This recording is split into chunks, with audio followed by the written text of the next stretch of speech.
السلام عليكم، عاملين ايه؟ النهارده انا في المنصوره مع الدكتور عبد الرحمن هلالي والدكتور محمد هلالي عشان خاطر اكمل لكم سلسله الفيديوهات اللي فيها اسئله عشان خاطر تسمعوا من الدكاتره نفسها. فركزوا معايا في الفيديو ده ان شاء الله، وان شاء الله اكون جمعت برضه حبه اسئله تستفيدوا منها. اهلا بيك يا دكتور. ابتدي بسرعه بقى. عايزكم بس تعرفوا الناس مين دكتور عبد الرحمن ومين دكتور محمد. بسم الله الرحمن الرحيم. انا دكتور محمد الهلالي، انا اخصائي امراض جلديه وتجميل.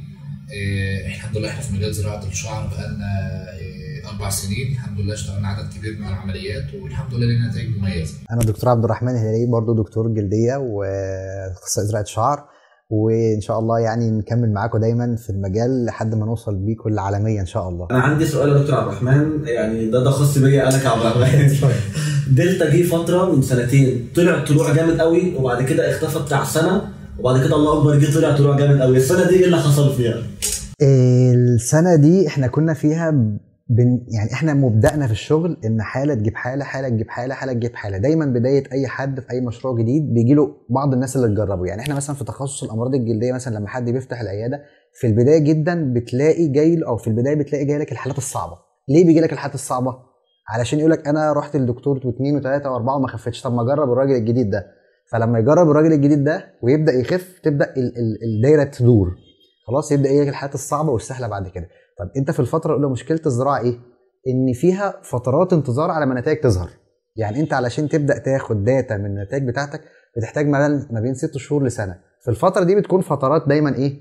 انتظار. فانت بتبقى عملت شغلك ومنتظر نتيجتك، فهي دي فتره الانتظار. زي ما العميل بيستنى، انت في الاول بتستنى. طيب يا دكتور محمد، انت بتفضل استخدام المينوكسيديل ولا عدم استخدام المينوكسيديل؟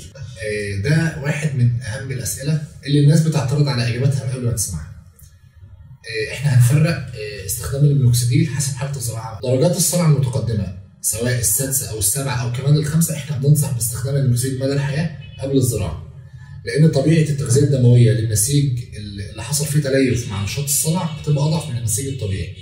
فهو بياخد نتيجه كويسه جدا، لكن مع مرور السنين الشعريه نفسها بتبدا ترفع وسمكها بيقل، فبيحس ان النتيجه قلت.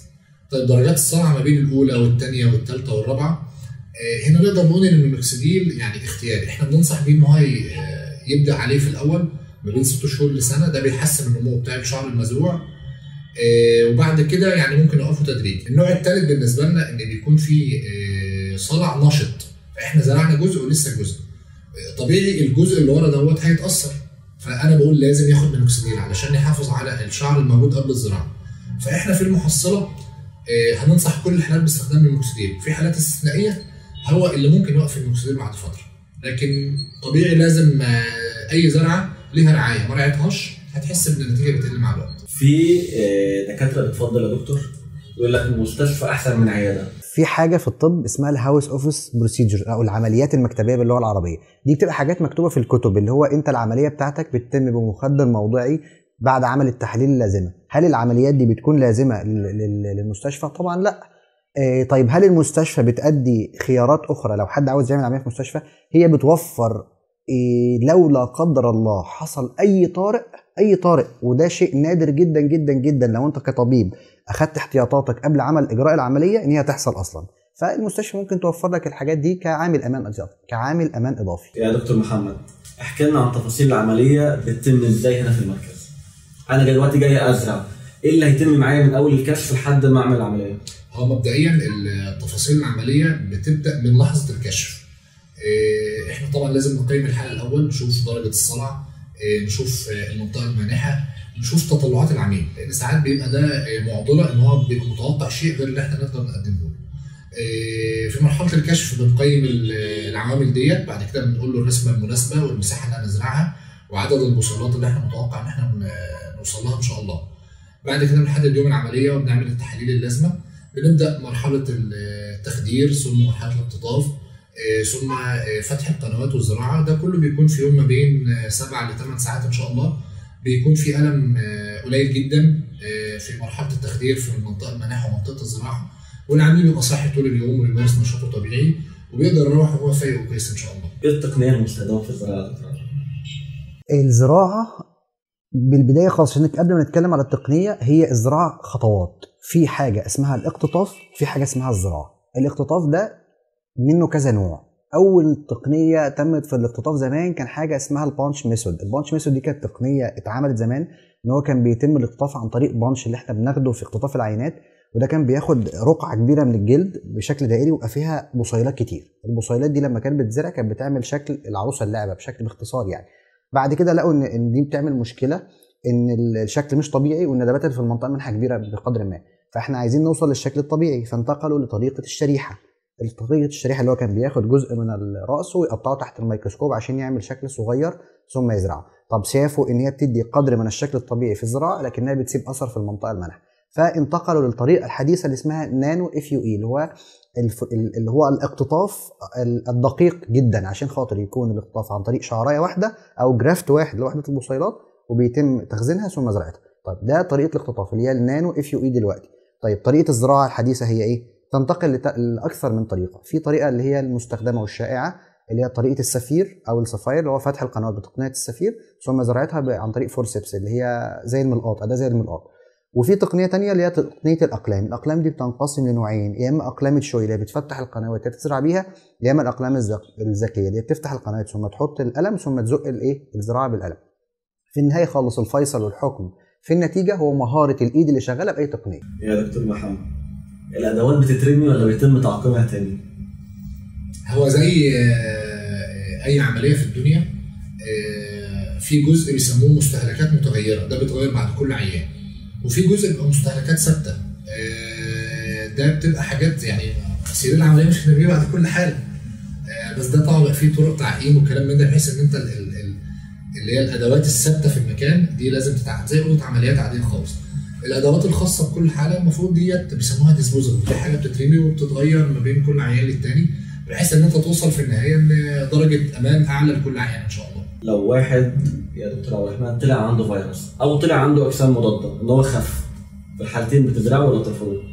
لو طلع عندي ان هو اجسام مضاده بنعمل تحليل البي سي ار عشان نشوف الاجسام المضاده دي بيلو ديتكتد ليفل، يعني هي تحت الحد الذي قد يسبب العدوى ولا لا. لو كانت تحت الحد الذي يسبب العدوى بتشتغل عادي وبتاخد احتياطاتك بشكل اكبر، لكن لو هي نشطه لا بعتذر عن الشغل الحقيقي. طيب يا دكتور محمد، انهي افضل في طريقه الغسيل، الطبطبه باللوشن ولا برافو جونسون من بعيد؟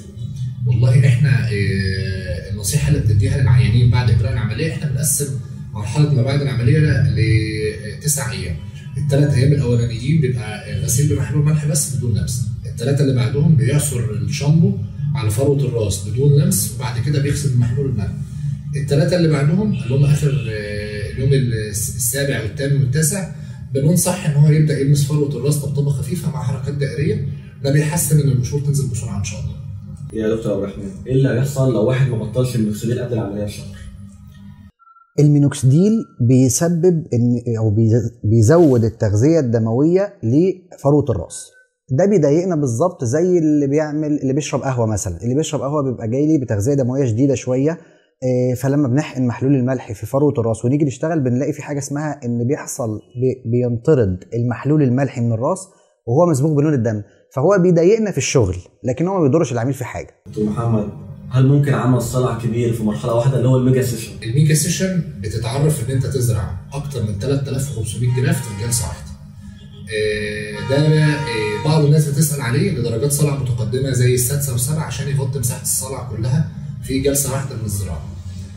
انا بصنف ده ان هو حاجه زي القمار بالظبط، ان انت هتزرع مساحه كبيره جدا وعدد بصيلات كبير 4000 او 5000 جرافت هتاخدهم من المنطقه المناحه، هتزرعهم حظك حلو والتغذيه الدمويه اسعفتك وطلعوا هتاخد نتيجه ممتازه جدا.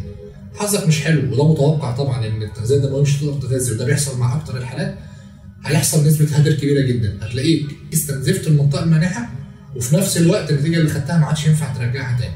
فاحنا طبعا ضد ان احنا نعمل ميجا سيشن، وشايفين ان الجلسه الطبيعيه لزراعه الشعر حسب توصيات الجمعيه الاوروبيه ما بين 2500 ل 3500 جرافت، واكتر من كده انت بتخاطر بفقدان جزء من المنطقه المانحه مش هتقدر تعوضه بعدين. يا دكتور عبد الرحمن، ازاي بيتم اختيار الشعر الابيض من الشعر الاسود؟ وفي ناس كانت بتقول لي انا زرعت شعرها ابيض وزرعت وطلع شعر اسود. هو بص، دايما لما بتيجي تقتطف احنا بنقتطف وحده بصيلات، بيكون في جرافت احادي وثنائي وثلاثي. احيانا اقتطاف الشعر الابيض دايما بيكون صعب، فدايما الدكتور وهو بيقتطف لو هو مش على قدر كافي من المهاره بيقتطف الشعر الاسود بس، هو بيركز بقدر كبير جدا على الشعر الاسود لانه ظاهر قدامه، فده بيخليه يقتطف غصب عنه الشعر الاسود. لكن الشعر الابيض ليه طريقه معينه في الاقتطاف بتحتاج مهاره شويه ودقه كبيره جدا وقت الاقتطاف. فلما يبقى واحد عنده شعر شويه ابيض وشويه شعر اسود، هو الدكتور غصب عنه بيقتطف الشعر الاسود، فتلاقي الشعر اللي طلع ابيض وتلاقي الشعر اللي طلع اسود، وتلاقي الشعر الابيض ظهر اكتر في المنطقه المنحه. ليه سعر العمليه كل شويه يزيد؟ ده السؤال بقى اللي هتلاقي كله مستنيه، ليه كل شويه سعر العمليه عمال يزيد؟ احنا في مجال في مستهلكات، في ايدي عامله، في مصاريف تشغيل. المصاريف التشغيل دي حضراتكم عارفين ان كل حاجه للاسف يعني مصاريف التشغيل بتزيد عليها، فانا طبيعي عشان احافظ على الجوده اللي عندي لازم احافظ على نفس مصاريف التشغيل من غير ما اقلل جوده اي شيء فيها. فطبيعي انا القدر الثابت اللي موجود عندي دوت، طالما التكلفه دي بتزيد انا بزوده في سعر العمليه بالقدر اللي انا ما احملش على العيان، وفي نفس الوقت ما اقللش جوده العمليه. يا دكتور عبد الرحمن، السؤال المهم ده بقى للبنات، ليه البنات غالبا بينفع لها تصغير جبهه بس الخط اللي في نص الشعر لو عندها الصلع منه ما بينفعلهاش تكثيف؟ هنا بقى زي ما بنتكلم دايما، اهم شيء في زراعه الشعر هو الكشف. ليه هو الكشف؟ لان احنا في الكشف بنقدر نحط خطه واضحه ونشرح للعميل بتاعنا هو هيوصل لايه. انا لو جاي لي واحده عندها تساقط شعر وراثي غير واحده عايزه تعمل تصغير جبهه، تساقط شعر وراثي معناه ان انا عندي مرض نشط، مرض كل سنه بيزيد البروجريشن بتاعه، بيزيد اثره على العميل بتاعي. طيب فهو لما بتجيلي عندها خط في مقدمه الراس او في منتصف الراس هنا خفيف، تقول لي عايز اكثفه يا دكتور.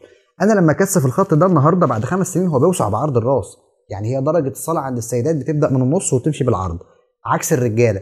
فاحنا زي بالظبط لما يجي لي شاب عنده 20 سنه وعنده صلع من الدرجه الاولى لسه، ويقول لي يا دكتور اقفل لي السبعات، هو لما يقفل السبعات وهو عنده 20 سنه لما يوصل ل 26 سنه بيلاقي ان كل الشعر اللي ورا المزروع خف وبقى عنده هير لاين شكل مشوه. فدي بتبقى مشكله البنات. انما واحده عاوزه تعمل تصغير جبهه هي مش عندها تساقط شعر وراثي ولا عندها اصلا اي مرض، هي عندها منطقه ما فيش فيها شعر، فانت بتاخد منطقه امنه وتحطه في منطقه امنه فالنتيجه بتبقى كويسه. ليه البنات مش بينفع لها تكثيف، بينفع لها بس تصغير جبهه؟ هو الحقيقه السؤال مش حقيقي، يعني هل ينفع نعمل زراعه شعر البنات؟ ينفع طبعا، ينفع نعمل تصغير جبهه، دي بتبقى حالات منفصله. حالات الصلع اللي هو بياخد المنطقه اللي في النص ممكن تتزرع طبعا، لكن بالنسبه لنا ده اخر اختيار. احنا يعني اختياراتنا المبدئيه احنا بناخد علاجات، نسب التحسن على العلاجات بتوصل فوق ال 95%، فطبيعي هي لو خدت علاج هتوصل نتيجه كويسه، فطبيعي مش هنوصل للزراعه. طيب الحالات المقاومه للعلاج وما استجابتش عليه ورافضين العلاج ووصلت لمرحله ثبات ان في جزء في النص خلاص الجزء ده خلاص بقى فاضي، طبعا ممكن يتزرع. طبعا بناخد من المنطقه المناحه، يعني ناخد شباك صغير كده في الشعر من ورا وبنزرع المنطقه اللي في النص. في طريقتين، يا اما هنزرع بالاقلام الذكيه من غير ما نحلق، طبعا ده يعني بيبقى صعب طبعا الشعر طويل لكن هو ممكن يتعمل، والحل الثاني احنا بنحلق الجزء اللي في النص وبنزرع جواه. الخيارين موجودين وده طبعا بيبقى حسب تقييم الحاله معانا. بس في تركيا يا دكتور انا بشوف ناس بيزرعوا لحد يكثفوا للبنات، حتى في فيديو نزلته على الانستا احنا زرعنا كذا في التكثيف. احنا بنزرع تكثيف للبنات وبنزرع بحلاقه وبنزرع بس بتيجي بعد كده بتقول لي ايه ده انا كان الصلع اقل من كده كبر لما انا زرعتها. عشان هي الفكره اللي انا قلت لك في الاول، هل الصلع اصلا مستقره مش كويسه؟ زي بالظبط الشاب اللي عنده 20 سنه وعنده سبعتين فزرعهم، هو الزراعه كملت، اللي حصل ايه؟ ان الصلع كمل ورا المزروع. فهي نفس الفكره، هي لو صلعها مستقر وامورها واضحه جدا ووصلت لمرحله استقرار وثبات ممكن تزرع عادي خالص، وممكن تزرع من غير ما تستخدم علاج. بس ده زي ما اتفقنا الكشف هو اللي هيحدده. لو بنت بتاخد مثلا كيماوي عندها كانسر، او واحده عندها غده، واحده عندها تكيسات، الناس دي بينفع تزرع ولا لازم الاول تعالج؟ هو اولا ربنا يعافي مرضى السرطان جميعا اللي بياخدوا كيماوي. سبب التساقط هنا هو سبب غير وراثي، بيأثر على فروه الراس كامله، مش بيأثر على اماكن ويسيب اماكن. الوصف الطبي الحاله حاجه اسمها اناجين افلوجن، اللي هي الشعرايه في مرحله النمو بتقع ما بتاخدش دوره نمو اصلا. فلو العامل اللي هو بيأثر على القصه العلاج الكيماوي توقف، الشعرايه بتدخل في اناجين فيز تاني وبتطلع دوره النمو. فيعني الزراعه هنا ملهاش اي دور نهائي، لان هو فروه الراس كامله متاثره. الزراعه قائمه على نقل شعر من مكان لمكان. في حالات العلاج بالكيماوي الشعر كله متاثر، فاحنا بنتمنى لهم الشفاء وبننتظر بعد ما يخلصوا الكيماوي وبناخد علاجات والامور بتبقى افضل من غير زراعه ان شاء الله. والغده واللي عندها تكيسات؟ الغده بتكون غالبا مصاحبه لحاجه اسمها تساقط تفاعلي، ده بيستجيب مع العلاج، مش هيحتاج زراعه. التكيسات دي غالبا بتبقى مصاحبه لتساقط وراثي. التساقط الوراثي او الصلع الوراثي عند البنات 95% من الحالات بيحتاجوا علاج، وال5% الاستثناءات هم اللي ممكن يزرعوا. يا دكتور عبد الرحمن، قص الجبهه ولا زراعه الجبهه؟ دايما يعني هو كل دكتور هيقول ان بتاعته احسن، الاثنين يعني طبيا. ان لو بنت صغيره يبقى زراعه، بنت كبيره تبقى قص. فانت انا عايز اسمع رايك انت. بص، هو الاثنين هيؤدوا نفس الغرض، يعني هو بنتكلم طبيا الاثنين بيؤدوا نفس الغرض، بس مشكله ان الطريقتين كل واحده ليها عرض جانبي. القص الجبهه بتدي لك نتيجه سريعه، تمام. زراعه بس بتدي لك ندبه، لو حد دقق هيشوفها، اللي هي بتكون الندبه اللي بخط عرض الشعر دي اللي بتكون متداريه مع الايه، مع الشعر في البدايه. زراعه الشعر بتدي لك حل اكثر طبيعيه وافضل وادوم، لكنه ايه، ابطا. انما الاثنين بيدوا نفس النتيجه في النهايه. هل النفسيه يا دكتور ممكن تبوظ عمليه او توقع الشعر عموما، تجيب صلع؟ احنا عندنا اسباب التساقط في اسباب كتير، لكن عندنا سببين رئيسيين. في حاجه اسمها تساقط تفاعلي، وفي حاجه اسمها صلع وراثي. العامل النفسي بيأثر على الاثنين، بيسرع الاثنين. ممكن يكون هو سبب اوحد للتساقط التفاعلي، وده مجرد ما ياخد علاجات والنفسيه تتحسن والامور ترجع طبيعي. الصلع الوراثي ممكن يكون معاه في نفس الوقت تساقط تفاعلي، فالامور تسوء اسرع بسبب العامل النفسي ده موجود فعلا. لذلك العامل النفسي طبعا بيأثر على النتيجه، سواء في علاج مع التساقط التفاعلي او في الزراعه مع الصلع الوراثي. ايه الافضل يا دكتور في الصلع الكبير، ان انا ازرع فيرتكس من ورا لقدام، ولا الزراعه الطبيعيه اللي هي من قدام لورا؟ دايما الزراعه هي بنسميها دايما هي لوحه فنيه، او بنسميها فن زراعه الشعر، تمام.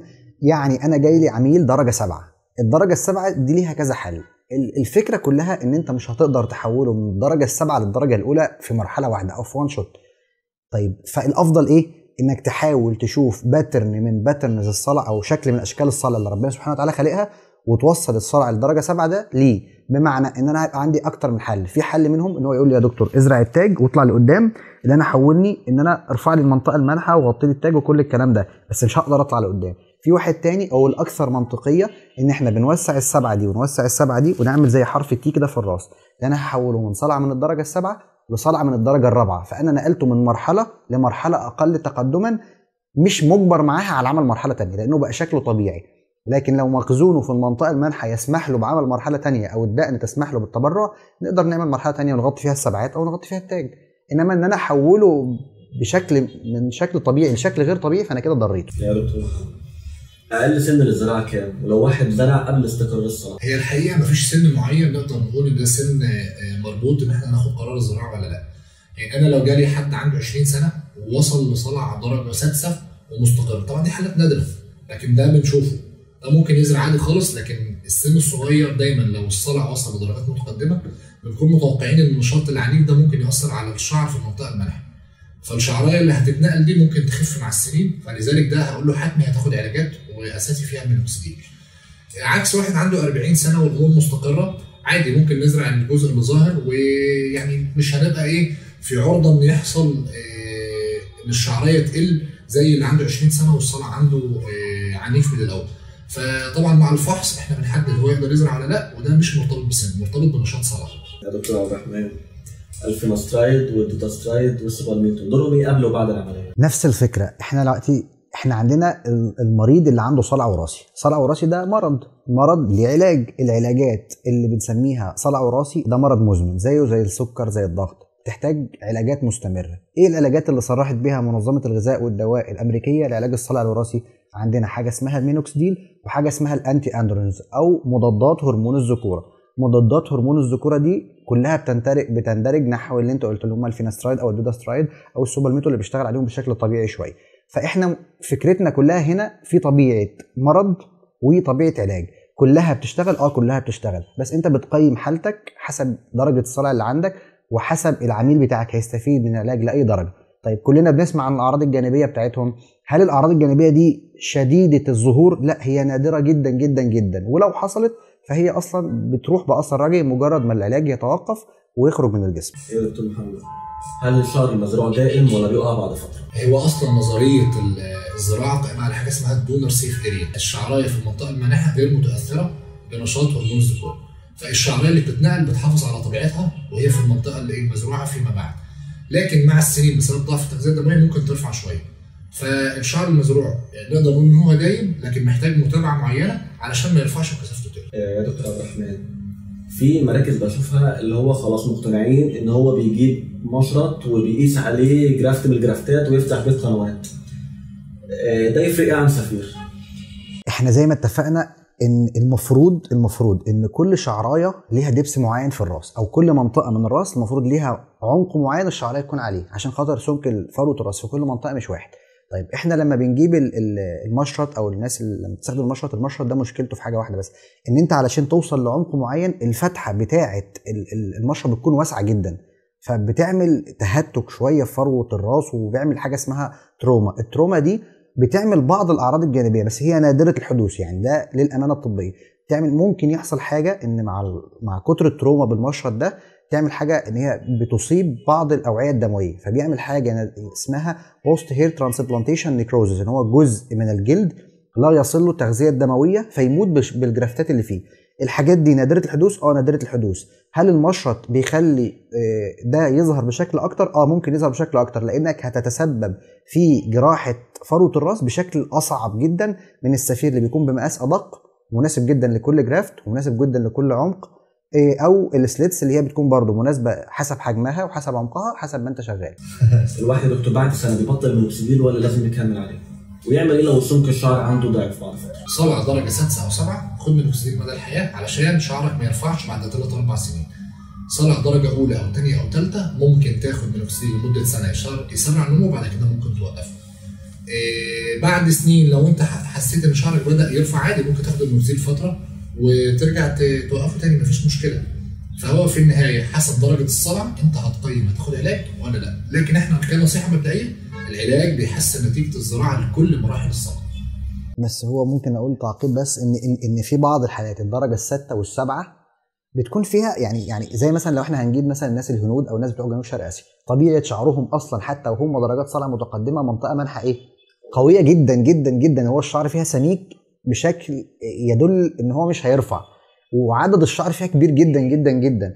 فدول ممكن يبقوا استثناءات ان هو ما يحتاجوش العلاج مدى الحياه، اللي هو وصل لمرحله استقرار صلع مستقر، ووصل لفكره ان المنطقه المنحى عنده عدد الجرافتات فيها كبير جدا، والسن يدل خلاص ان ما عادش يبقى فيه نشاط مع الصلع. يا دكتور عبد الرحمن امتى اقول المنحى اتشوهت او ده اختطاف جائر؟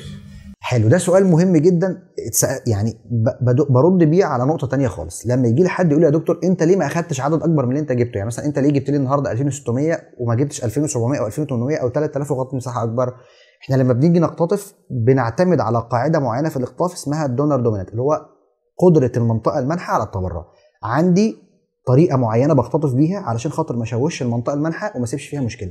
لما اجيب من اول نقطه في المنطقه المنحى لاخر نقطه في المنطقه المنحى اختطاف بطريقه موزعه بشكل منطقي زي خليه النحله بالظبط. طيب انا لو جيت عملت الطريقه دي عشان ما اشوهش المنطقه المنحى وجبت من المنطقه المنحى دي وليكن 2700 جرافت، هل انا اقدر في مرحله ثانيه اجيب منها 2500 تانيين؟ ممكن بس ازاي؟ ان انا بسيب من كل 3 شعريات باخد واحده بس، او من كل 3 جرافتات اقدر اخد واحد بس، بحيث ان انا لو قربت المسافات بين الاختطاف في مرحله واحده هيحصل ان القنوات او الجروح اللي تسببت عنها الاختطاف بتجمع على بعضها، فبتعمل حته او جزء كبير جدا من الراس يحصل فيه تليف فيعمل التشوه اللي احنا بنشوفه. فلازم يكون الاختطاف منظم وموزع بشكل امن عشان ما يضرش المنطقه المنحى. علامه شوي ولا سفير افضل؟ الحقيقه انا شايف ان علامه شوي ما بتضيفش ميزه للعيان تضاهي السعر اللي هي بتكلفه عليه. كل الدكاتره اتفقوا على الحته دي. ده كلام منطقي. انا يعني علامه شوي ممكن تضيف ميزه معينه لحد هيصلع درجه اولى او ثانيه هيزرع منطقه صغيره جدا وعايز كثافه عاليه قوي قوي قوي، ده ممكن يستفيد بيه. لكن صلع درجه 6 يعني ايه اللي هتضيفه له؟ مش هضيف حاجه خالص غير انه هتكلف تكلفه عاليه جدا. يعني احنا عندنا الاقلام بنشتغل بيها لكن بنبقى مختارين حالاتها بعنايه عشان ما نكلفش العيان تكلفه هو مش هيستفيد منها. يا دكتور عبد الرحمن الاختطاف من الجسم ومن اماكن غير مرغوب فيها. طيب الاختطاف من الجسم احنا دايما يعني زي ما اتفقنا احنا فكره الزراعه كلها قائمه على فكره التبرع. الجسم انا لو عندي شجره موز واخدت شجره الموز دي من ارض حطيتها في ارض ثانيه هتطلع في الارض الجديده ايه؟ هتطلع موز. طيب فانا عندي منطقه مانحه، المنطقه المانحه دي كانت في بعض الناس غير كافيه للتبرع، فبنرجع نشوف منطقه اخرى زي منطقه اللحيه. طب ليه منطقه اللحيه هي رقم 1؟ لان طبيعه الشعرايه فيها سميكه. رقم 2 الشعرايه فيها بتطول لو سبتها تطول. طيب نيجي نشوف منطقه زي منطقه الصدر، يجي واحد يقول لي يا دكتور انا شعر صدري كتير جدا. اقول له خلينا نقيم الشعر ده، هل هو كتير كعدد ولا كتير او تقيل كطبيعه شعرايه. يقول لي يا دكتور هو عدده كبير، انما احنا لو بصينا على كل شعرايه بشكل منفصل هتلاقي شعرايه رفيعه في اقصى طول ليها ما تعديش عقله ونص. طب انا لما باخد الشعرايه دي من الصدر بمواصفاتها دي واحطها في الراس، هل هي هتتحول لشعرايه راس؟ لا، هي هتطلع في الراس بنفس مواصفاتها كشعرايه صدر، بس انا هبقى واخد عدد قليل لاني مش هقدر اخد كل العدد ده، وفي نفس الوقت مش هتديني كثافه عاليه. طيب احنا لو بنقيم بشكل طبي فالمفروض مناطق التبرع هي المنطقه المنحى من الراس، ثم منطقه اللحيه، ثم منطقه العانه. دي لان كل المناطق دي بيكون فيها الشعر سميك وبيطول لو سبته يطول، انما شعر الجسم بيكون فعلا نتيجته ضعيفه جدا. يا دكتور محمد، زراعه الرموش والحواجب. الحواجب تختلف عن الرموش. زراعه الحواجب من العمليات اللي محتاجه فنيات عاليه جدا، لان شعريه الحاجب في طبيعتها بتبقى شعريه ناعمه ورفيعه، فلازم الاقتطاف يكون من الحواف في المنطقه منحى فروه الراس، او من المنطقه خلف او امام الاذن. وبتزرع فيها عادي خالص والشعريه بيحصل لها نمو، لكن بننصح طبعا العملاء بتوعنا ان هم يقصوا الشعر دوت على فترات منتظمه عشان ما يبقاش طويل. الرموش مفيش فيها زراعه، في حاجه اسمها نقل شريحه للرموش، وده في حالات مرضيه نادره جدا اللي ممكن تتعمل، لكن ما ننصحش حد بيها غير حالات طبيه خاصه، فيما عدا ذلك مش خيار منطقي جدا يعني. يا دكتور عبد الرحمن، تطور خط الجبهه يعني مثلا من 3 سنين لحد دلوقتي. الحقيقه سؤال خط الشعر ده سؤال مهم جدا، لان هي عمليه زراعه الشعر هي خط الشعر. في النهايه يعني في البدايه طبعا كان زمان خط الشعر بيترسم بطريقه معينه ايا كان درجات الصلع، كانت الناس بتعمل خط ستريت كده ويقول لك قفل اكبر قدر ممكن وكلام من ده، وده في النهايه خلاص كان بيبقى مش مناسب مع درجات الصلع الكبيره، زائد ان هو مش بيكون شكله طبيعي بشكل معين. طيب فتطور الموضوع ده ان انت بقيت تشوف الاول درجه الصلع بتاعتك درجه كام، والخط المناسب ليها ايه، هل هو ام شيب ولا هو سيمي سيركولار ولا هو يعني اللي هو يعني بيبقى حرف الام ولا هو نص دائره، حسب ولا انت هتعمل معاه السبعات حسب درجه الصلع. بعد كده بقى بيجي في حاجه اسمها الزجزاج، او الكلام العلمي في حاجه اسمها ماكرو irregularities اللي هي نقط عدم انتظام على خط متباعد، وفي حاجه اسمها مايكرو irregularities. المايكرو irregularities اللي هي نقط عدم انتظام على الخط الاول اللي انت راسمه اصلا، بحيث ان الشكل يبقى عشوائي على 2 ليفلز، زي اي خط شعر طبيعي في عند الناس بيبدا بشكل معين ثم يتقل من وراه. انما في ناس تحط شعر تقيل من البدايه، وفي ناس تحط شعر جرافتات ثلاثيه من البدايه، يعني دي تفاصيل كده بتحتاج مهاره معينه في التفتيح والزراعه نفسها. اخر حاجه بقى، انا عايز كده نصيحه للناس من واقع خبره دكتور عبد الرحمن ومن واقع خبره دكتور محمد. بسم الله الرحمن الرحيم. نصيحه، زراعه الشعر لو انت بتفكر فيها ما تخافش، هي مش عمليه صعبه، اجراء بيغير في شكلك بيصغرك، خلي تطلعاتك واقعيه فيما يتعلق بمساحه الصلع، فيما يتعلق بالمنطقه المنحى. كل ما يكون تطلعاتك واقعيه هتوصل لنتيجه مرضيه بالنسبه لك، كل ما يكون تطلعاتك اعلى من اللي انت تقدر توصل له هتكون مش مبسوط. هو قرار جميل، هيحسن في شكلك، هيحسن في نفسيتك. اختار المكان المناسب، واحنا بنقول ان مصر بقى فيها مراكز كتير موثوقه، والنمو اللي حصل خلال اخر 3 و4 سنين نمو كويس جدا، هيخلينا دايما دايما دايما متطلعين للافضل، وان احنا هنبقى وجهه عالميه ان شاء الله في المستقبل القريب. فيعني اختار مكان كويس وخد القرار، وان شاء الله تبقى حاجه مناسبه ليك وتبقى مبسوط بيها ان شاء الله. وانا هبدا من عند اللي انتهى عنده دكتور محمد، ان في النهايه خالص اهم شيء في اي شيء هو اختيارك الصح. مصر بقى فيها عدد محترم جدا من الاطباء اللي كلنا نثق بيهم وننصح بيهم، اللي هيبحث كويس هيقدر يوصل لطبيب. لكن النصيحه اللي انا هاديها لكل عميل هو انك تتاكد انك رايح لطبيب، وفي النهايه خالص تبقى عارف ان الطبيب ده انسان امين عليك وعلى صحتك وعلى فلوسك. بس احنا كده خلصنا، وان شاء الله برضه اعمل لكم فيديو جديد مع دكتور جديد ان شاء الله، بحيث ان انت تسمع منه الدكتور ما تسمعش عنه. السلام عليكم ورحمه الله وبركاته. وعليكم السلام ورحمه الله وبركاته. نورتنا يا استاذ عبد الرحمن، شكرا.